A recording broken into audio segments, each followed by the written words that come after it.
ਪਿਆਰੀ।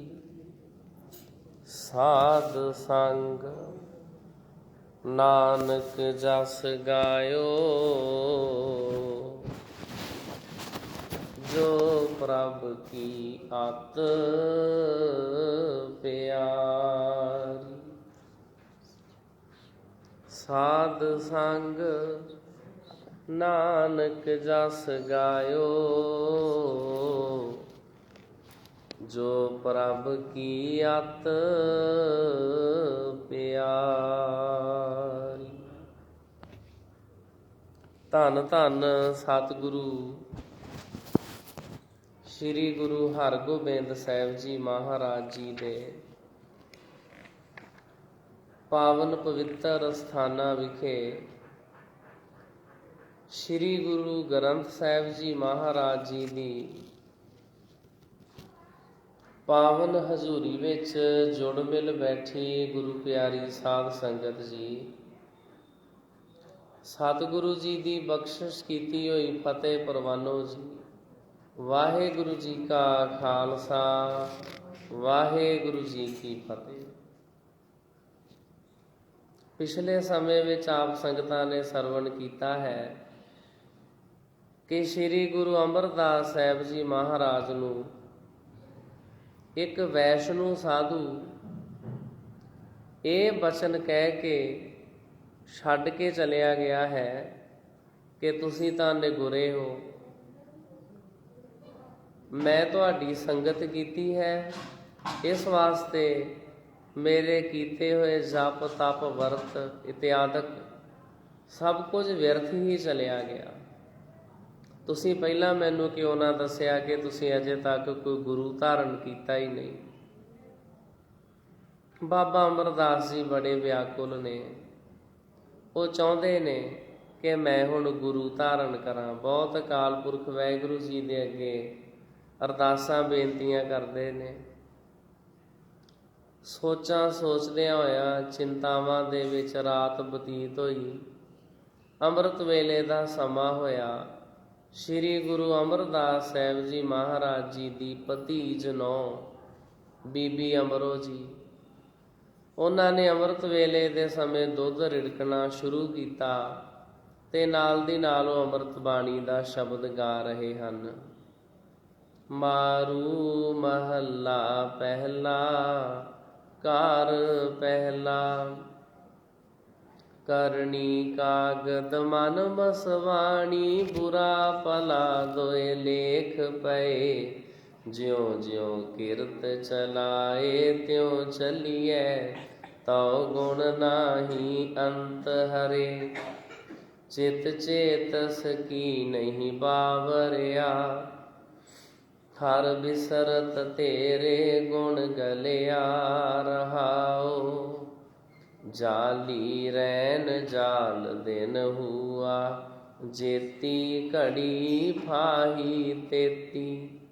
ਰਸ ਰਸ ਚੋਗ ਚੁਗਹਿ ਨਿਤ ਫਾਸੈ, ਛੂਟਸ ਮੂੜੇ ਕਵਨ ਗੁਣੀ। ਕਾਇਆ ਆਰਣ ਮਨ ਵਿੱਚ ਲੋਹਾ, ਪੰਚ ਅਗਨ ਤਿਤ ਲਾਗ ਰਹੀ। ਕੋਇਲੇ ਪਾਪ ਪੜੇ ਤਿਸ ਉਪਰ, ਮਨ ਜਲਿਆ ਸੰਨੀ ਚਿੰਤ ਪਈ। ਭਇਆ ਮਨੂਰ ਕੰਚਨ ਫਿਰ ਹੋਵੇ, ਜੇ ਗੁਰ ਮਿਲੈ ਤਨੇਹਾ। ਏਕ ਨਾਮ ਅਮਰਤ ਉਹ ਦੇਵੈ, ਤਉ ਨਾਨਕ ਤ੍ਰਿਸ਼ਟਸ ਦੇਹਾ। ਇਹ ਸਾਧ ਸੰਗਤ ਜੀ ਸ਼ਬਦ ਜਦੋਂ ਬਾਬਾ ਅਮਰਦਾਸ ਜੀ ਨੇ ਸੁਣਿਆ, ਬਹੁਤ ਮਨ ਵਿਆਕੁਲ ਹੋਇਆ। ਆਪਣੇ ਦਿਲ ਵਿੱਚ ਸੋਚਦੇ ਨੇ, ਮੈਨੂੰ ਤੇ ਲੱਗਦਾ ਹੈ ਜਿਵੇਂ ਇਹ ਸ਼ਬਦ ਕਿਸੇ ਮਹਾਂਪੁਰਸ਼ ਨੇ ਮੇਰੇ ਵਾਸਤੇ ਹੀ ਉਚਾਰਨ ਕੀਤਾ ਹੋਵੇ। ਬੀਬੀ ਅਮਰੋ ਜੀ ਨੂੰ ਪੁੱਛਦੇ ਹਨ ਕਿ ਇਹ ਜਿਹੜਾ ਸ਼ਬਦ ਹੈ ਇਹ ਕਿਹਨਾਂ ਦਾ ਰਚਿਆ ਹੋਇਆ ਹੈ, ਜਿਸ ਨੇ ਇਹ ਪਵਿੱਤਰ ਪਦ ਗਾਇਆ ਰਚਿਆ ਹੈ। ਇਹ ਸੁਣ ਕੇ ਮੇਰਾ ਰੋਮ ਰੋਮ ਖਿੜ ਗਿਆ ਹੈ ਅਤੇ ਮਨ ਪ੍ਰੇਮ ਵਿੱਚ ਬੰਨਿਆ ਗਿਆ ਹੈ। ਮੇਰਾ ਉद्धार ਕਰਨ ਲਈ ਬੜਾ ਮਨੋਹਰ ਸ਼ਬਦ ਰਚਿਆ ਗਿਆ ਹੈ। ਤੇ ਮੈਨੂੰ ਕਿਰਪਾ ਕਰਕੇ ਦੱਸੋ ਇਹ ਬਾਣੀ ਕਿਹਨਾਂ ਦੀ ਹੈ। ਸੁਣ ਬੀਬੀ ਅਮਰੋ ਕਹਿਓ ਸ਼੍ਰੀ ਨਾਨਕ ਪੂਰੇ, ਤਿਨੋਂ ਬਨਾਇਓ ਸ਼ਬਦ ਕੋ ਜਿਸ ਮੈਂ ਫਲ ਰੂਰੇ। ਇਹ ਸੁਣ ਕੇ ਬੀਬੀ ਅਮਰੋ ਨੇ ਆਖਿਆ, ਇਹ ਮਨੋਹਰ ਫਲਦਾਇਕ ਸ਼ਬਦ ਪੂਰਨ ਗੁਰੂ ਨਾਨਕ ਦੇਵ ਜੀ ਦੀ ਰਚਨਾ ਹੈ। ਉਹਨਾਂ ਦੇ ਮੁਖਾਰ ਬਿੰਦ ਦੁਆਰਾ ਬਹੁਤ ਸਾਰੀ ਬਾਣੀ ਰਚੀ ਗਈ ਹੈ। ਅਪਰ ਬਹੁਤ ਬਾਣੀ ਬਨੀ ਤਿਨ ਕੇ ਮੁਖ ਦੁਆਰਾ, ਜਿਸ ਕੇ ਪਠਬੇ ਪ੍ਰੇਮ ਤੇ ਭਉ ਜਲ ਨਿਸਤਾਰਾ। ਉਹਨਾਂ ਦੇ ਮੁਖਾਰ ਬਿੰਦ ਦੁਆਰਾ ਬਹੁਤ ਸਾਰੀ ਬਾਣੀ ਰਚੀ ਗਈ ਹੈ, ਜਿਸ ਦੇ ਪ੍ਰੇਮ ਸਹਿਤ ਪੜ੍ਹਨ ਨਾਲ ਭਵ ਜਲ ਤੋਂ ਪਾਰ ਉਤਾਰਾ ਹੋ ਜਾਂਦਾ ਹੈ। ਸੁਨੈ ਪਠੈ ਮੇਰੋ ਪਿਤਾ ਮਨ ਪ੍ਰੇਮ ਵਿਸਾਲਾ, ਗਾਏ ਰਬਾਬੀ ਤਿਨੋਂ ਢਿੱਗ ਥਿਤ ਦੋਨੋਂ ਕਾਲਾ। ਮੇਰੇ ਪਿਤਾ ਜੀ ਬੜੇ ਹਾਰਦਕ ਪ੍ਰੇਮ ਸਹਿਤ ਉਸ ਨੂੰ ਪੜ੍ਹਦੇ ਸੁਣਦੇ ਹਨ। ਉਹਨਾਂ ਦੇ ਕੋਲ ਰਹਿ ਕੇ ਰਬਾਬੀ ਦੋਨੋਂ ਵੇਲੇ ਗਾਉਂਦੇ ਹਨ। ਸ਼੍ਰੀ ਸਤਿਗੁਰ ਨਾਨਕ ਅਬੈ ਬੈਕੁੰਠ ਪਧਾਰੇ, ਨਿਜ ਸਥਾਨ ਨਿਜ ਜੋਤ ਦੇ ਮਮ ਪਿਤਾ ਬਿਠਾਰੇ। ਹੁਣ ਸ਼੍ਰੀ ਗੁਰੂ ਨਾਨਕ ਦੇਵ ਜੀ ਜੋਤੀ ਜੋਤ ਸਮਾ ਚੁੱਕੇ ਹਨ ਤੇ ਉਹਨਾਂ ਨੇ ਆਪਣੀ ਜੋਤ ਦੇ ਕੇ ਆਪਣੀ ਥਾਂ ਤੇ ਮੇਰੇ ਪਿਤਾ ਜੀ ਨੂੰ ਬਿਠਾਇਆ ਹੋਇਆ ਹੈ। ਤਿਨੋਂ ਨਿਕਟ ਤੇ ਕੰਠ ਕਰ ਬਹੁ ਸੁਨਤ ਰਹੰਤੀ, ਸਤਿਗੁਰ ਗਿਰਾ ਪ੍ਰਚਾਰ ਤੇ ਗਨ ਕਿਲ ਵੇਖ ਹੰਤੀ। ਮੈਂ ਆਪਣੇ ਪਿਤਾ ਗੁਰੂ ਜੀ ਪਾਸੋਂ ਸੁਣਦੀ ਰਹਿੰਦੀ ਹਾਂ ਤੇ ਉਥੋਂ ਹੀ ਇਹ ਸ਼ਬਦ ਕੰਠ ਕੀਤਾ ਹੈ। ਸਤਿਗੁਰੂ ਜੀ ਇਸ ਬਾਣੀ ਦਾ ਪ੍ਰਚਾਰ ਕਰਕੇ ਲੋਕਾਂ ਦੇ ਪਾਪਾਂ ਦਾ ਵਿਨਾਸ਼ ਕਰਦੇ ਹਨ। ਸੇਵਤ ਸਿੱਖ ਅਨੇਕ ਹੈ ਜਿਨ ਕੇ ਵੱਡ ਭਾਗਾ, ਸਰਬ ਵਿਕਾਰਨ ਤਿਆਗ ਕੈ ਮਨ ਸਿਮਰਨ ਜਾਗਾ। ਅਨੇਕਾਂ ਸਿੱਖ ਇਸ ਦਾ ਸੇਵਨ ਗ੍ਰਹਿਣ ਕਰਦੇ ਹਨ ਜਿਨ੍ਹਾਂ ਦੇ ਵੱਡੇ ਭਾਗ ਹਨ। ਸਮੂਹ ਵਿਕਾਰਾਂ ਨੂੰ ਤਿਆਗ ਕੇ ਉਹਨਾਂ ਦਾ ਮਨ ਜਾਗਰਤ ਹੋ ਕੇ ਸਿਮਰਨ ਵਿੱਚ ਜੁੜ ਗਿਆ ਹੈ। ਸੁਨਤ ਅਮਰ ਬੋਲੇ ਬਹੁਰ ਦੋਹਿਤਾ ਸੁਨ ਲੀਜੈ, ਮੇਰੇ ਪਰ ਉਪਕਾਰ ਇਹ ਕਰੁਣਾ ਕਰ ਕੀਜੈ। ਇਹ ਸੁਣ ਕੇ ਸ਼੍ਰੀ ਅਮਰਦਾਸ ਜੀ ਬੋਲੇ, ਬੇਟੀ ਸੁਣ ਲੈ, ਮੇਰੇ ਤੇ ਦਇਆ ਕਰਕੇ ਇਹ ਪਰ ਉਪਕਾਰ ਕਰ।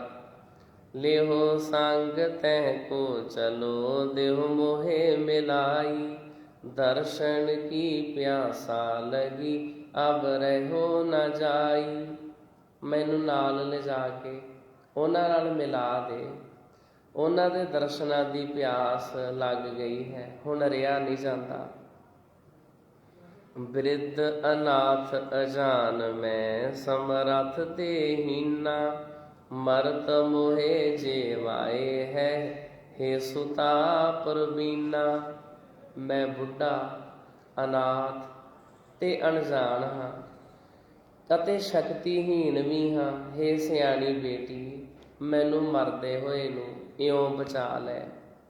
ਸੁਨ ਅਮਰੋ ਨੇ ਪੁਨ ਕਹਿਓ ਤੁਮ ਬ੍ਰਿਧ ਹਮਾਰੇ, ਕਿਉਂ ਨਹਿ ਮਾਨੋ ਬੈਨ ਕੋ ਮੈਂ ਬਿਨਾ ਵਿਚਾਰੇ। ਇਹ ਸੁਣ ਕੇ ਬੀਬੀ ਅਮਰੋ ਨੇ ਫੇਰ ਆਖਿਆ, ਤੁਸੀਂ ਸਾਡੇ ਬਜ਼ੁਰਗ ਹੋ, ਮੈਂ ਆਪ ਦਾ ਆਖਿਆ ਨਿਰਸੰਕੋਚ ਕਿਉਂ ਨਹੀਂ ਮੰਨਾਂਗੀ। ਮੋਹ ਕੋ ਸਸੁਰ ਸਥਾਨ ਹੋ ਸਮ ਪਿਤਾ ਵਿਚਾਰੋ, ਇੱਕ ਪਰੰਤੂ ਮੈਂ ਡਰਤ ਹੋ ਬਿਨ ਕਹੇ ਪਧਾਰੋ। ਤੁਸੀਂ ਤਾਂ ਮੇਰੇ ਲਈ ਸਹੁਰੇ ਦੀ ਥਾਂ ਹੋ ਤੇ ਮੈਂ ਤੁਹਾਨੂੰ ਪਿਤਾ ਦੇ ਸਮਾਨ ਸਮਝਦੀ ਹਾਂ, ਪਰੰਤੂ ਮੈਂ ਇੱਕ ਗੱਲੋਂ ਡਰਦੀ ਹਾਂ ਕਿ ਮੈਂ ਪਿਤਾ ਜੀ ਦੀ ਆਗਿਆ ਤੋਂ ਬਗੈਰ ਕਿਵੇਂ ਚਲੀ ਜਾਵਾਂ। ਪਿਤ ਸਤ ਗੁਰ ਕੋ ਅਦਬ ਸੋ ਦਰਸ਼ੋਂ ਦਰਸਨਾ। ਤਿਨ ਰਜਾਏ ਮੈਂ ਨਿਤ ਰਹੂੰ ਬਹੁ ਕਰੋ ਪ੍ਰਸੰਨਾ। ਮੈਂ ਸਤਿਗੁਰੂ ਪਿਤਾ ਜੀ ਦੇ ਦਰਸ਼ਨ ਬੜੇ ਸਤਿਕਾਰ ਸਹਿਤ ਕਰਦੀ ਹਾਂ। ਮੈਂ ਸਦਾ ਉਹਨਾਂ ਦੀ ਰਜ਼ਾ ਵਿੱਚ ਹੀ ਰਹਿੰਦੀ ਹਾਂ ਤੇ ਉਹਨਾਂ ਨੂੰ ਪ੍ਰਸੰਨ ਰੱਖਦੀ ਹਾਂ। ਜਾਵੋ ਨਿਕਟ ਨ ਬਿਨ ਕਹੇ ਬਿਨ ਵਿਦਾ ਨ ਆਵੋ। ਰਿਸ ਕਰ ਕੁਛ ਨਹਿ ਕਬ ਕਹੇ ਜਾਂ ਤੇ ਡਰ ਪਾਵੋ। ਉਹਨਾਂ ਦੀ ਆਗਿਆ ਤੋਂ ਬਗੈਰ ਮੈਂ ਉਹਨਾਂ ਦੇ ਕੋਲ ਨਹੀਂ ਜਾਂਦੀ ਅਤੇ ਨਾ ਹੀ ਉਹਨਾਂ ਵੱਲੋਂ ਬਿਨਾਂ ਵਿਦਾ ਕੀਤਿਆਂ ਆਉਂਦੀ ਹਾਂ। ਕਿਧਰੇ ਉਹ ਨਾਰਾਜ਼ ਹੋ ਕੇ ਕੁਝ ਆਖ ਨਾ ਦੇਣ, ਮੈਂ ਇਸ ਗੱਲੋਂ ਡਰਦੀ ਹਾਂ। ਪਿਛਲੇ ਸਮੇਂ ਵਿੱਚ ਧੀਆਂ ਇਤਨੀਆਂ ਨਿਮਰ ਅਤੇ ਆਗਿਆਕਾਰ ਹੁੰਦੀਆਂ ਸਨ ਕਿ ਮਾਪਿਆਂ ਦੇ ਸੱਦੇ ਤੋਂ ਬਿਨਾਂ ਅਤੇ ਜਾਂ ਬਿਨਾਂ ਕਿਸੇ ਵਿਸ਼ੇਸ਼ ਕਾਰਨ ਦੇ ਪਤੀ ਨੂੰ ਨਾਲ ਲਏ ਬਗੈਰ ਆਪਣੇ ਪੇਕੀ ਨਹੀਂ ਸਨ ਆਇਆ ਕਰਦੀਆਂ। ਜੇਕਰ ਕੋਈ ਅਜਿਹਾ ਕਰਦੀ ਤਾਂ ਇਹ ਧੀ ਅਤੇ ਮਾਪਿਆਂ ਦੀ ਨਿਰਾਦਰੀ ਅਥਵਾ ਮਾਪਿਆਂ ਦੀ ਨਾਰਾਜ਼ਗੀ ਦਾ ਕਾਰਨ ਸਮਝੀ ਜਾਂਦੀ ਸੀ। ਇਹਨੂੰ ਇੱਕ ਵਾਰੀ ਫਿਰ ਪੜ੍ਹ ਲੈਂਦੇ ਹਾਂ ਕਿਉਂਕਿ ਸਮੇਂ ਦੀ ਲੋੜ ਹੈ ਵੀ। ਪਿਛਲੇ ਸਮਿਆਂ ਵਿੱਚ ਧੀਆਂ ਇਤਨੀਆਂ ਨਿਮਰਤਾ ਸਹਿਤ ਅਤੇ ਆਗਿਆਕਾਰ ਹੁੰਦੀਆਂ ਸਨ ਕਿ ਮਾਪਿਆਂ ਦੇ ਸੱਦੇ ਤੋਂ ਬਿਨਾਂ ਅਤੇ ਜਾਂ ਬਿਨਾਂ ਕਿਸੇ ਵਿਸ਼ੇਸ਼ ਕਾਰਨ ਦੇ ਪਤੀ ਨੂੰ ਨਾਲ ਲਏ ਬਗੈਰ ਆਪਣੇ ਪੇਕੀ ਨਹੀਂ ਸਨ ਆਇਆ ਕਰਦੀਆਂ। ਜੇਕਰ ਕੋਈ ਅਜਿਹਾ ਕਰਦੀ ਤਾਂ ਇਹ ਧੀ ਅਤੇ ਮਾਪਿਆਂ ਦੀ ਨਿਰਾਦਰੀ ਅਥਵਾ ਮਾਪਿਆਂ ਦੀ ਨਾਰਾਜ਼ਗੀ ਦਾ ਕਾਰਨ ਸਮਝੀ ਜਾਂਦੀ ਸੀ। ਇਸ ਤਰ੍ਹਾਂ ਬੀਬੀ ਅਮਰੋ ਜੀ ਨੇ ਬੇਨਤੀ ਕੀਤੀ, ਜਾਵੋ ਨਿਕਟ ਨ ਬਿਨ ਕਹੇ ਬਿਨ ਵਿਦਾ ਨ ਆਵੋ। ਰਿਸ ਕਰ ਕੁਛ ਨਹਿ ਕਬ ਕਹੈ ਜਾਂ ਤੇ ਡਰ ਪਾਵੋ। ਉਹਨਾਂ ਦੀ ਆਗਿਆ ਤੋਂ ਬਗੈਰ ਮੈਂ ਉਹਨਾਂ ਦੇ ਕੋਲ ਨਹੀਂ ਜਾਂਦੀ ਅਤੇ ਨਾ ਹੀ ਉਹਨਾਂ ਵੱਲੋਂ ਬਿਨਾਂ ਵਿਦਾ ਕੀਤਿਆਂ ਆਉਂਦੀ ਹਾਂ। ਕਿਧਰੇ ਉਹ ਨਾਰਾਜ਼ ਹੋ ਕੇ ਕੁਝ ਆਖ ਨਾ ਦੇਣ, ਮੈਂ ਇਸ ਗੱਲੋਂ ਡਰਦੀ ਹਾਂ। ਸੁਣ ਬੋਲੇ ਸ਼੍ਰੀ ਅਮਰ ਜੀ ਤੂੰ ਮਤ ਕਰ ਚਿੰਤਾ। ਅੰਤਰ ਜਾਮੀ ਘਟਨ ਕੇ ਹੋਏ ਜੇ ਭਗਵੰਤਾ। ਇਹ ਸੁਣ ਕੇ ਸ਼੍ਰੀ ਅਮਰਦਾਸ ਜੀ ਬੋਲੇ, ਤੂੰ ਚਿੰਤਾ ਨਾ ਕਰ। ਜੋ ਭਗਵਾਨ ਹੁੰਦੇ ਹਨ ਉਹ ਘਟ ਘਟ ਦੀ ਜਾਣਨਹਾਰੇ ਹੁੰਦੇ ਹਨ। ਤੋ ਨ ਕਰਹਿ ਮਨ ਭੰਗ ਕੋ ਹੇਰੈ ਮਨ ਪ੍ਰੇਮਾ। ਦਾਸ ਜਾਨ ਟਿਗ ਰਾਖ ਹੈ ਦੈ ਹੈ ਮਗ ਛੇਮਾ। ਤਾਂ ਉਹ ਮੇਰੇ ਮਨ ਦੇ ਪ੍ਰੇਮ ਨੂੰ ਜ਼ਰੂਰ ਵੇਖਣਗੇ ਤੇ ਮੇਰਾ ਦਿਲ ਨਹੀਂ ਤੋੜਨਗੇ। ਦਾਸ ਜਾਣ ਕੇ ਮੈਨੂੰ ਆਪਣੀ ਹਜ਼ੂਰੀ 'ਚ ਰੱਖਣਗੇ ਅਤੇ ਕਲਿਆਣ ਦਾ ਰਾਹ ਬਖਸ਼ਣਗੇ। ਬ੍ਰਿਧ ਬਿਨੈ ਸੁਨ ਦੀਨ ਕੀ ਅਮਰੋ ਕਰ ਤਿਆਰੀ। ਚੀਵਰ ਲੀਏ ਹਕਾਰ ਕੈ ਚੜ ਕਰ ਅਸਵਾਰੀ।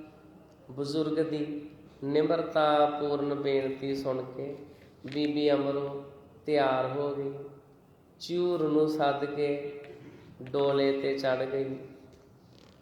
ਚਲੇ ਪੰਥ ਸ਼ੁਭ ਸ਼ਗਨ ਤੇ ਸ਼ੁਭ ਬਹੀ ਸਮੀਰਾ। ਪਰਖਤ ਹਰਖਤ ਚਿੱਤ ਮੈਂ ਹੋਏ ਕਾਜ ਗਹੀਰਾ। ਉਸ ਸ਼ੁਭ ਸਮੇਂ ਤੇ ਸ਼ੁਭ ਰਸਤੇ ਉੱਤੇ ਤੁਰ ਪਏ। ਸੁੰਦਰ ਪੌਣ ਰੁਮਕ ਰਹੀ ਸੀ। ਸੋਚਦੇ ਹੋਏ ਮਨੋਂ ਪ੍ਰਸੰਨ ਸਨ ਕਿ ਇਹ ਮਹਾਨ ਕਾਰਜ ਪੂਰਾ ਹੋ ਜਾਵੇ। ਸਨੇ ਸਨੇ ਮਾਰਗ ਚਲੇ ਪਿਖ ਗ੍ਰਾਮ ਖਡੂਰਾ। ਬੀਬੀ ਅਮਰੋ ਤਬ ਕਹਿਓ ਪਿਤ ਸਤ ਗੁਰ ਪੂਰਾ। ਹੌਲੀ ਹੌਲੀ ਪੰਧ ਤੇ ਚੱਲਦੇ ਜਾ ਰਹੇ ਸਨ। ਖਡੂਰ ਪਿੰਡ ਨੂੰ ਵੇਖਿਆ ਤਾਂ ਬੀਬੀ ਅਮਰੋ ਨੇ ਆਖਿਆ, ਮੇਰੇ ਪਿਤਾ ਜੀ ਪੂਰੇ ਸਤਿਗੁਰੂ ਹਨ। ग्राम निकट तुम बैठिए, मैं जाऊं अगारी। पेख सुभाव सतगुरु को, पुन लेहो हकारी। ਤੁਸੀਂ ਪਿੰਡ ਦੇ ਕੋਲ ਬਾਹਰ ਬੈਠ ਜਾਵੋ, ਮੈਂ ਅੱਗੇ ਚਲੀ ਜਾਵਾਂਗੀ। ਸਤਿਗੁਰੂ ਜੀ ਦੀ ਮਨੋਵਸਥਾ ਵੇਖ ਕੇ ਫੇਰ ਆਪ ਜੀ ਨੂੰ ਬੁਲਾ ਲਵਾਂਗੀ। ਆਗਿਆ ਕਰਹਿ ਪ੍ਰਸੰਨ ਹੋਏ, ਪੁੱਛੋ ਜਬ ਜਾਈ। ਮਿਲੋ ਬਹੁਰ ਢਿਗ ਰਹੋ, 3 ਲੱਖ ਚਲੋ ਰਜਾਈ। ਮੈਂ ਜਾ ਕੇ ਪੁੱਛਾਂਗੀ, ਤੇ ਜਦੋਂ ਉਹ ਪ੍ਰਸੰਨ ਹੋ ਕੇ ਆਗਿਆ ਦੇ ਦੇਣਗੇ ਤਾਂ ਫਿਰ ਤੁਸੀਂ ਜਾ ਮਿਲਣਾ। ਉਹਨਾਂ ਦੇ ਕੋਲ ਰਹਿਣਾ ਤੇ ਉਹਨਾਂ ਦੀ ਆਗਿਆ ਵੇਖ ਕੇ ਹੀ ਚੱਲਣਾ। ਇਮ ਧੀਰਜ ਦੇ ਘਰ ਪਲੇ, ਚੱਲ ਗਈ ਅਗਾਰੇ। ਪਿਤਾ ਸਾਥ ਹਿਤ ਕਰ ਮਿਲੀ, ਵੱਡ ਸ਼ਰਧਾ ਧਾਰੇ। ਇਉਂ ਚੰਗੀ ਤਰ੍ਹਾਂ ਧੀਰਜ ਦੇ ਕੇ ਆਪ ਅੱਗੇ ਚਲੀ ਗਈ। ਪਿਤਾ ਨੂੰ ਬੜੇ ਸਨੇਹ ਤੇ ਸ਼ਰਧਾ ਨਾਲ ਮਿਲੀ। ਘਰ ਅੰਤਰ ਬੈਠੀ ਨਿਕਟ, ਗੁਰ ਅੰਤਰ ਜਾਮੀ। ਕਹਿਓ ਬੁਲਾਇਓ ਤੁਝ ਨਹੀਂ, ਆਈ ਕਿਸ ਕਾਮੀ। ਘਰ ਦੇ ਅੰਦਰ ਜਾ ਕੇ ਅੰਤਰਜਾਮੀ ਸਤਿਗੁਰੂ ਜੀ ਦੇ ਕੋਲ ਬਹਿ ਗਈ। ਪਿਤਾ ਜੀ ਬੋਲੇ, ਅਸੀਂ ਤਾਂ ਤੈਨੂੰ ਬੁਲਾਇਆ ਨਹੀਂ, ਤੂੰ ਕਿਸ ਕੰਮ ਲਈ ਆਈ ਹੈ? ਬਨਹਿ ਨ ਆਵਨ ਬਿਨ ਪਨੇ, ਕਿਉਂ ਚੱਲ ਕਰ ਆਏ। ਜਿਨਹੁ ਸੰਗ ਆਨਿਓ ਤੋ, ਤਿਸ ਕਿਉਂ ਨਹਿ ਲਿਆਏ। ਬਿਨਾਂ ਸੱਦਿਆਂ ਤੁਹਾਡਾ ਆਉਣਾ ਨਹੀਂ ਸੀ ਬਣਦਾ, ਤੂੰ ਕਿਉਂ ਚੱਲ ਆਈ ਹੈ? ਜਿਸ ਨੂੰ ਨਾਲ ਲੈ ਕੇ ਆਈ ਹੈ ਉਸ ਨੂੰ ਨਾਲ ਕਿਉਂ ਨਹੀਂ ਲੈ ਕੇ ਆਈ? ਕਹਿਓ ਜੋਰ ਕਰ ਜਾਏ, ਮੈਂ ਆਨੋ ਅਬ ਪਾਸਾ। ਆਇਸ ਬਿਨ ਨਹਿ ਮਿਲ ਸਕੈ, ਬਹੁ ਧਰੈ ਹੁਲਾਸਾ। ਉਸਨੇ ਹੱਥ ਜੋੜ ਕੇ ਆਖਿਆ, ਮੈਂ ਹੁਣੇ ਜਾ ਕੇ ਉਹਨਾਂ ਨੂੰ ਆਪ ਕੋਲ ਲੈ ਕੇ ਆਉਂਦੀ ਹਾਂ। ਉਹ ਅਮਰਦਾਸ ਜੀ ਤਾਂ ਦਰਸ਼ਨ ਕਰਨ ਲਈ ਬਹੁਤ ਹੁਲਾਸ ਰੱਖਦੇ ਹਨ। ਮੈਂ ਸੋਚਿਆ ਆਪ ਜੀ ਤਾਂ ਆਪ ਦੀ ਆਗਿਆ ਤੋਂ ਬਿਨਾਂ ਮਿਲ ਨਹੀਂ ਸਕਦੇ। ਗਈ ਆਪ ਹੀ ਉਠ ਬਹੁਰ, ਤਿਸ ਜਾਏ ਹਕਾਰਾ। ਹਿਰਦੇ ਆਨੰਦ ਬਿਲੰਦ ਧਰ, ਪਹੁੰਚਿਓ ਦਰਬਾਰਾ। ਤਾਂ ਫਿਰ ਆਪ ਹੀ ਉੱਠ ਕੇ ਗਈ ਅਤੇ ਜਾ ਕੇ ਉਹਨਾਂ ਅਮਰਦਾਸ ਜੀ ਨੂੰ ਸੱਦ ਲਿਆਈ। ਉਹ ਮਨ ਵਿੱਚ ਬਹੁਤ ਵੱਡੀ ਪ੍ਰਸੰਨਤਾ ਧਾਰਨ ਕਰਕੇ ਦਰਬਾਰ ਵਿੱਚ ਪੁੱਜ ਗਏ। ਦਰਸ਼ਨ ਕੀਨ ਸਜਾਏ, ਕੈ ਮੁਖ ਕਮਲ ਬਿਗਾਸਾ। ਰਾਗ ਦ્વੈਸ਼ ਸੁਖ ਦੁਖ ਬਿਖੈ, ਬ੍ਰਿਤ ਇਨੋ ਉਦਾਸਾ। ਉਹਨਾਂ ਜਾ ਕੇ ਦਰਸ਼ਨ ਕੀਤੇ। ਚਿਹਰੇ ਦਾ ਕਮਲ ਖਿੜਿਆ ਹੋਇਆ ਸੀ। ਜਿਨ੍ਹਾਂ ਦੀ ਬਿਰਤੀ ਪ੍ਰੇਮ ਵੈਰ ਅਤੇ ਦੁੱਖ ਸੁੱਖ ਤੋਂ ਅਭਿੱਜ ਸੀ। ਲੱਖ ਸੰਸਾਰ ਸੰਬੰਧ ਕੋ, ਹੋਏ ਸਤਿਗੁਰ ਠਾਂਡੇ। ਗਲ ਮਿਲ ਭੇ ਕੋ ਤਿਆਰ ਭੇ, ਪਟ ਤੇ ਘਰ ਕਾਢੇ। ਸੰਸਾਰਕ ਰਿਸ਼ਤੇ ਨੂੰ ਮੁੱਖ ਰੱਖਦਿਆਂ ਸਤਿਗੁਰੂ ਜੀ ਉੱਠ ਕੇ ਖੜੇ ਹੋ ਗਏ, ਗਲੇ ਮਿਲਣ ਲਈ ਤਿਆਰ ਹੋਏ। ਉਹਨਾਂ ਕੱਪੜੇ ਤੋਂ ਹੱਥ ਬਾਹਰ ਕੱਢ ਲਏ। ਚਰਨ ਗਏ ਸ਼੍ਰੀ ਅਮਰ ਤਬ, ਬੰਧਨ ਕੋ ਠਾਨੀ। ਉਚਿਤ ਨਹੀਂ ਗੁਰ ਮਿਲਨ ਕੋ, ਲਿਹੁ ਦਾਸ ਪਛਾਨੀ। ਉਸ ਵੇਲੇ ਸ਼੍ਰੀ ਅਮਰਦਾਸ ਜੀ ਨੇ ਬੰਦਨਾ ਕਰਨ ਹਿਤ ਚਰਨ ਕਮਲ ਫੜ ਲਏ ਤੇ ਬੋਲੇ, ਮੇਰਾ ਗਲੇ ਮਿਲਣਾ ਉਚਿਤ ਨਹੀਂ, ਮੈਨੂੰ ਤਾਂ ਆਪਣਾ ਦਾਸ ਹੀ ਜਾਣੋ। ਕੁਸ਼ਲ ਛੇਮ ਸਭ ਪੂਛ ਕੈ, ਨਿਜ ਨਿਕਟ ਬਿਠਾਇਓ।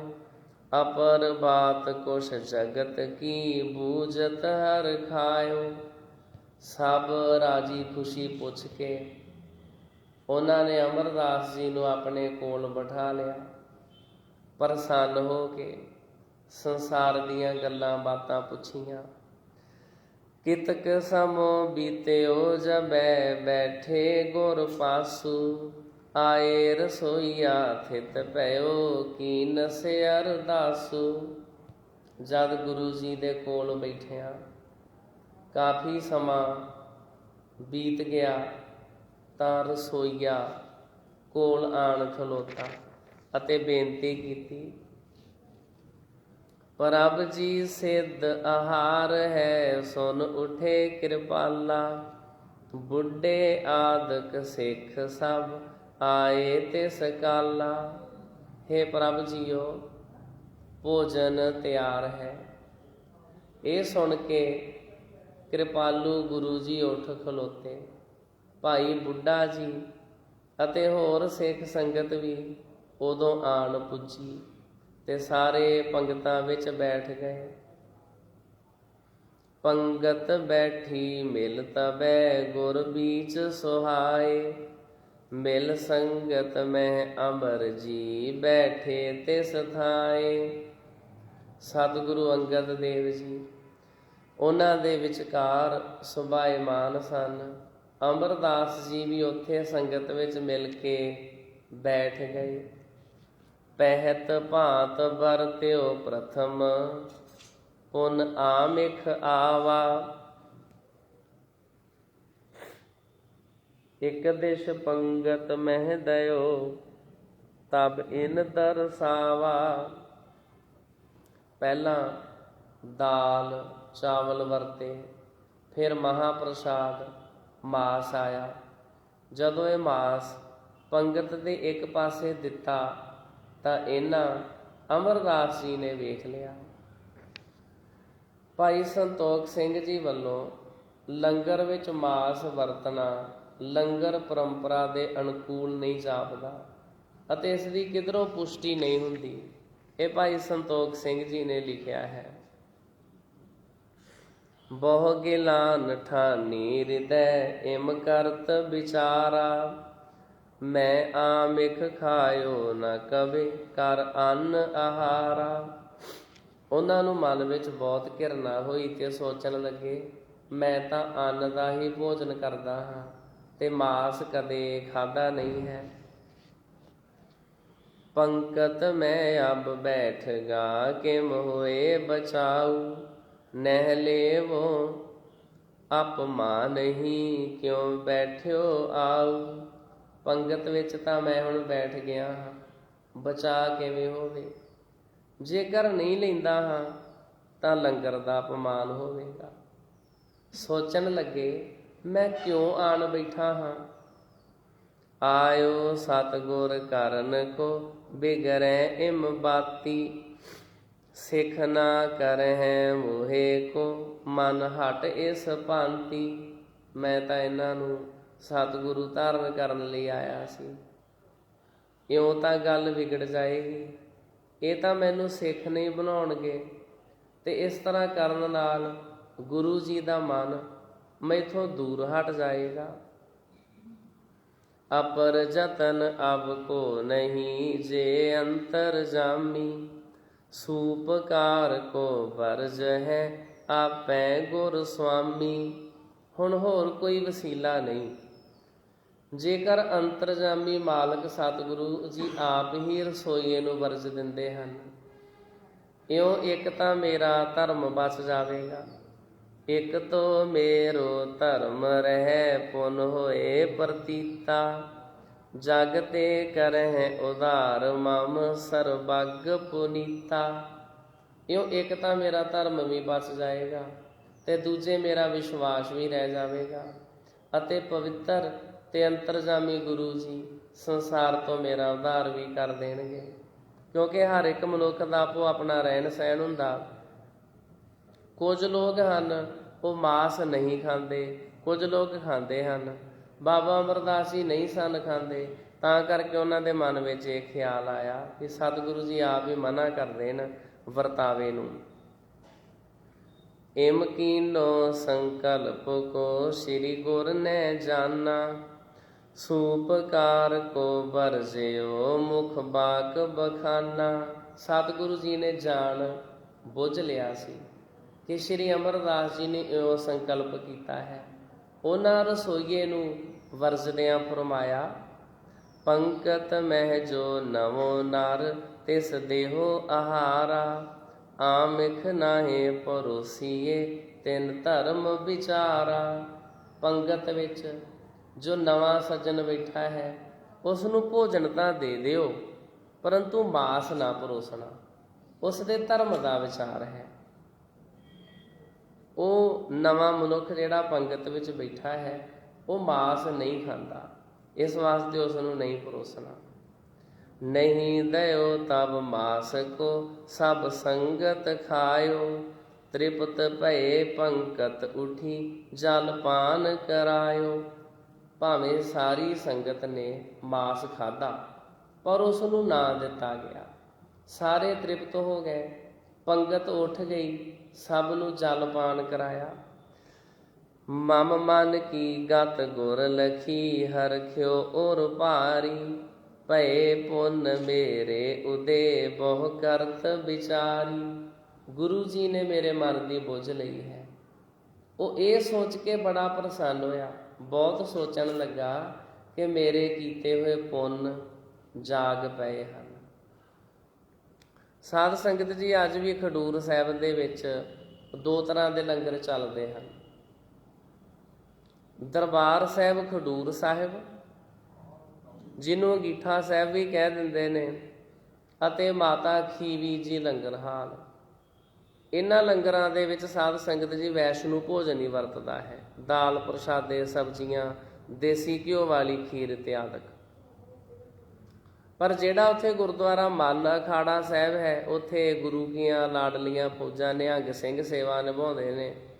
ਇਸ ਵਾਸਤੇ ਉਹ ਜਦੋਂ ਕੋਈ ਦਿਨ ਤਿਉਹਾਰ ਇਤਿਆਦਿਕ ਹੁੰਦਾ, ਉੱਥੇ ਉਹ ਬੱਕਰੇ ਇਤਿਆਦਿਕ ਝਟਕਾ ਲੈਂਦੇ ਨੇ। ਤੇ ਅੱਜ ਵੀ ਉਸ ਗੁਰਦੁਆਰਾ ਸਾਹਿਬ ਵਿੱਚ ਖਡੂਰ ਸਾਹਿਬ ਦੇ ਵਿੱਚ ਮਹਾਂਪ੍ਰਸ਼ਾਦ ਭਾਵ ਮਾਸ ਦੇ ਲੰਗਰ ਵਰਤਦੇ ਹਨ। ਤੇ ਜਿਹੜੇ ਛਕਣ ਵਾਲੇ ਪ੍ਰੇਮੀ ਉਹ ਛਕਦੇ ਨੇ। ਇਹ ਹਰ ਇੱਕ ਦਾ ਆਪੋ ਆਪਣਾ ਵੇ ਆਫ ਲਾਈਫ ਹੈ। ਕੋਈ ਮਨੁੱਖ ਕੁਝ ਛਕਦਾ ਹੈ, ਕੁਝ ਨਹੀਂ ਛਕਦਾ। ਰਹੋ ਵਿਚਾਰ। ਬਾਬਾ ਅਮਰਦਾਸ ਜੀ ਨਹੀਂ ਸਨ ਛਕਦੇ, ਇਸ ਵਾਸਤੇ ਉਹਨਾਂ ਦੇ ਮਨ ਵਿੱਚ ਇਹ ਫੁਰਨਾ ਆਇਆ। ਸ਼੍ਰੀ ਗੁਰੂ ਅੰਗਦ ਸਾਹਿਬ ਜੀ ਮਹਾਰਾਜ ਨੇ ਮਨਾ ਕਰ ਦਿੱਤਾ। ਅੱਗੇ ਲਿਖਦੇ ਹਨ, ਬਹੁਤ ਉਹਨਾਂ ਦਾ ਜਿਹੜਾ ਹਿਰਦਾ ਸੀ ਉਹ ਪ੍ਰਸੰਨ ਹੋਇਆ। ਅਬ ਇਨ ਤੇ ਆਛੋ ਗੁਰੂ ਕਤਹੂ ਨਾ ਦਰਸਾਵੋ, ਧਨ ਭਾਗ ਇਹ ਜੇ ਮਿਲੈ ਸਮ ਔਰ ਨਾ ਪਾਵੋ।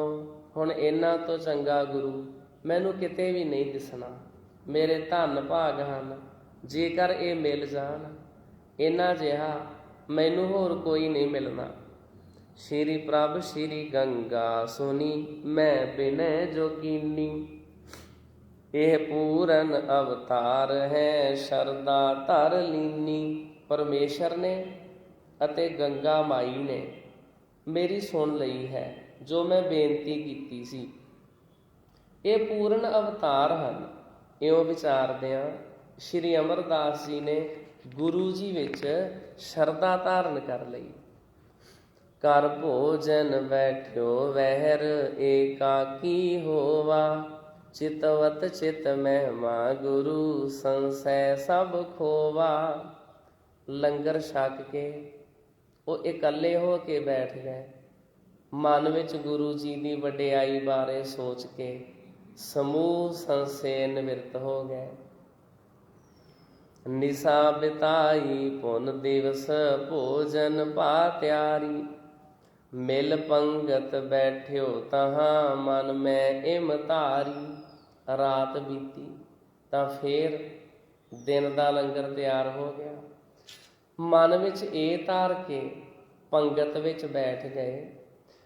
ਸ਼੍ਰੀ ਗੁਰ ਸਦਾ ਸਰਬੱਗ ਹੈ, ਸੰਸੈ ਕਿਛ ਨਾਹੀ। ਤਉ ਮੋਹੇ ਮਨ ਭਾਵਨੀ, ਲਖ ਨਿਜ ਔਰ ਮਾਹੀ। ਨਿਰਸੰਦੇਹ ਸਤਿਗੁਰੂ ਜੀ ਸਦਾ ਅੰਤਰਜਾਮੀ ਹਨ। ਫਿਰ ਵੀ ਮੇਰੇ ਮਨ ਦੀ ਇੱਕ ਅਭਿਲਾਖਾ ਹੈ ਜੋ ਮੈਂ ਆਪਣੇ ਮਨ ਵਿੱਚ ਸੋਚ ਰੱਖੀ ਹੈ। ਸੀਤ ਪ੍ਰਸਾਦ ਸਰਬੋਤਮੰ, ਬਿਨ ਜਾਚੇ ਮੋਹੀ। ਕਿਰਪਾ ਧਾਰ ਸੋ ਦੇ ਅਬ, ਔਰ ਮਮ ਸ਼ੁਧ ਹੋਈ। ਗੁਰੂ ਜੀ ਆਪਣਾ ਭੋਗ ਲਾਇਆ ਭੋਜਨ, ਜੋ ਕਿ ਸਭ ਤੋਂ ਉੱਤਮ ਵਸਤੂ ਹੈ।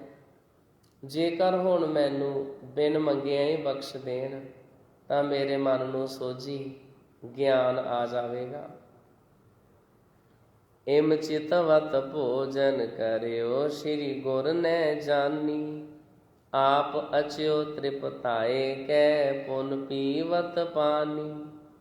ਇਸ ਪ੍ਰਕਾਰ ਸੋਚਦਿਆਂ ਹੋਇਆਂ ਉਹਨਾਂ ਲੰਗਰ ਛਕਿਆ ਤੇ ਉਧਰ ਗੁਰੂ ਜੀ ਨੇ ਉਹਨਾਂ ਦੇ ਦਿਲ ਦੀ ਬੁੱਝ ਲਈ। ਆਪਨੇ ਰੱਜ ਕੇ ਭੋਜਨ ਛਕਿਆ ਤੇ ਫਿਰ ਪਾਣੀ ਪੀਤਾ।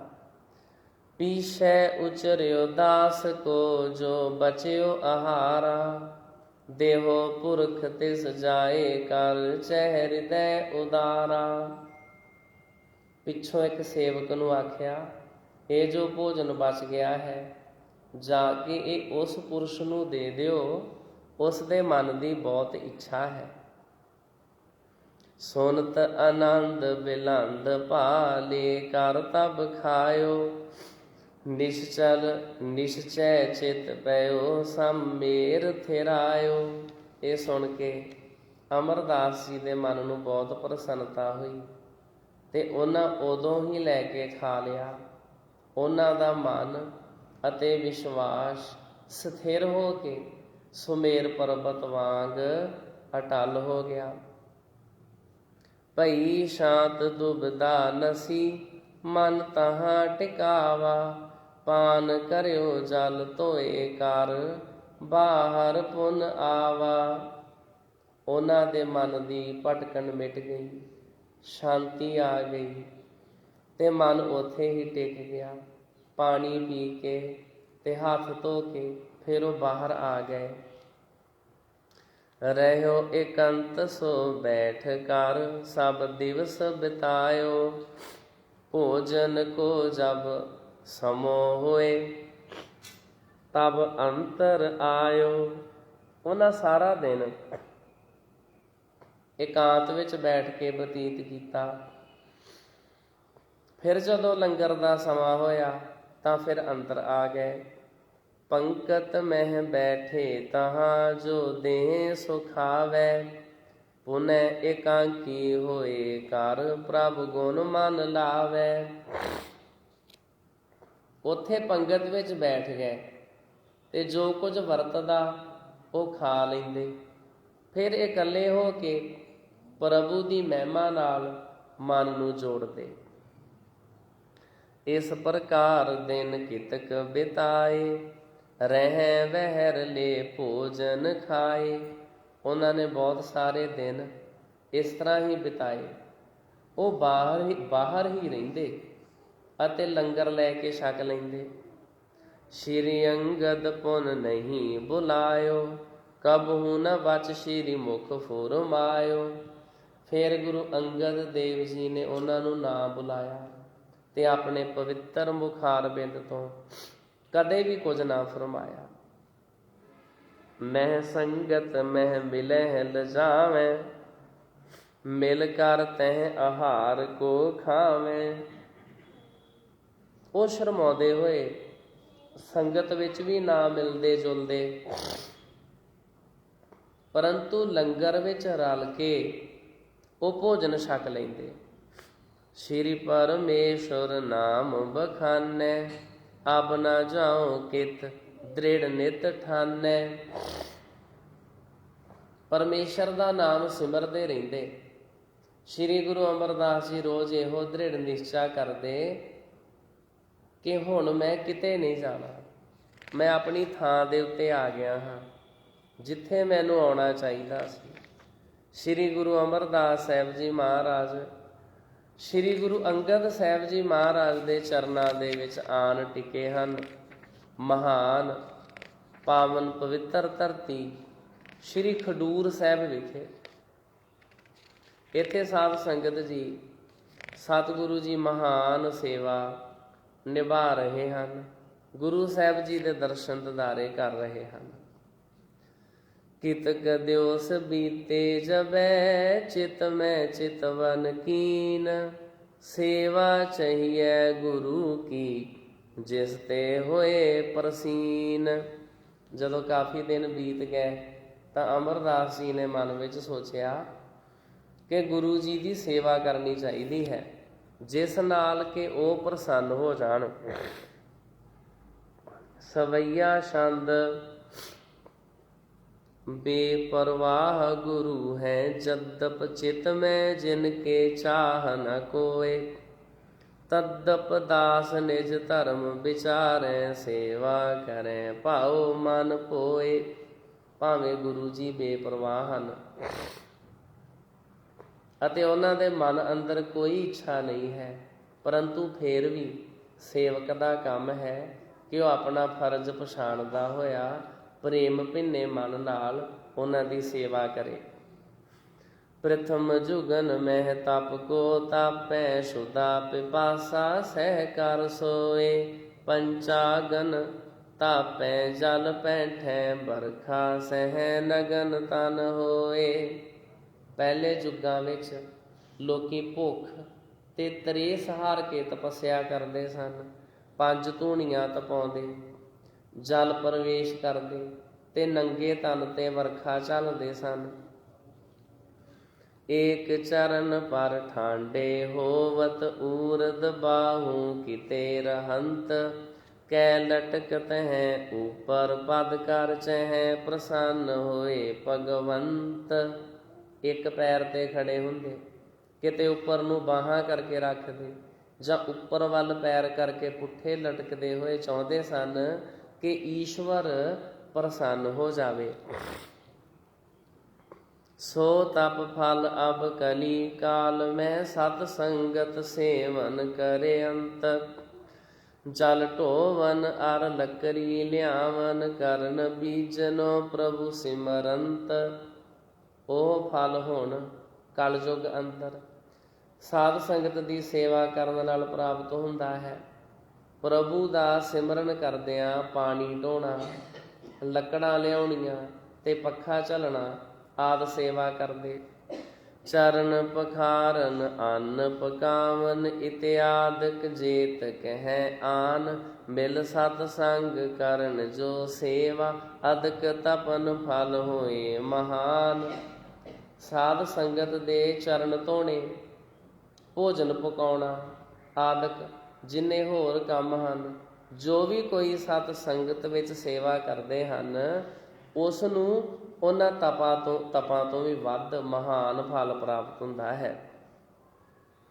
ਇਮ ਵਿਚਾਰ ਸ਼੍ਰੀ ਅੰਬਰ ਕਰਿਓ ਔਰ, ਆਨੋ ਨੀਰ ਆਪਣੇ ਪਾਨ। ਨਿਤ ਸਤ ਸੰਗਤ ਦੇਵਨ ਠਾਨੋ, ਅਰ ਸਤ ਗੁਰ ਤਨ ਕਰੈ ਇਸ਼ਨਾਨ। ਸ਼੍ਰੀ ਅਮਰਦਾਸ ਜੀ ਨੇ ਇਉਂ ਮਨ ਵਿੱਚ ਸੋਚਿਆ ਕਿ ਮੈਂ ਆਪਣੇ ਹੱਥੀਂ ਪਾਣੀ ਢੋਵਾਂ ਤੇ ਸਤ ਸੰਗਤ ਨੂੰ ਦੇਵਾਂ ਅਤੇ ਸਤਿਗੁਰੂ ਜੀ ਸਰੀਰ ਦਾ ਇਸ਼ਨਾਨ ਕਰਨ। ਮਿਲ ਸਿੱਖਿਅਨ ਮੈਂ ਭਨਿਓ ਸਭਨ ਕੋ, ਜਲ ਕੀ ਸੇਵਾ ਦਿਓ ਮੁਝ ਦਾਨ। ਆਇਸ ਲੈ ਕਰ ਕਲਸ ਉਚਾਇਓ, ਸਿਰ ਧਰ ਲਿਆਵਤ ਹੈ ਤਿਸ ਥਾਨ। ਉਹਨਾਂ ਸਿੱਖ ਸੰਗਤ ਵਿੱਚ ਸਭ ਨੂੰ ਆਖ ਦਿੱਤਾ, ਕਿਰਪਾ ਕਰਕੇ ਜਲ ਦੀ ਸੇਵਾ ਮੈਨੂੰ ਪ੍ਰਦਾਨ ਕਰ ਦਿੱਤੀ ਜਾਵੇ। ਆਗਿਆ ਲੈ ਕੇ ਉਹਨਾਂ ਗਾਗਰ ਚੁੱਕੀ, ਸਿਰ ਤੇ ਧਰ ਕੇ ਉਥੇ ਲਿਆਉਂਦੇ। ਦੇਤ ਰਸੋਈ ਮੈਂ ਚਹਿ, ਜੇ ਤਕ ਸਿੱਖਿਅਨ ਕੋ ਕਰਵਾਵੇਂ ਪਾਨ।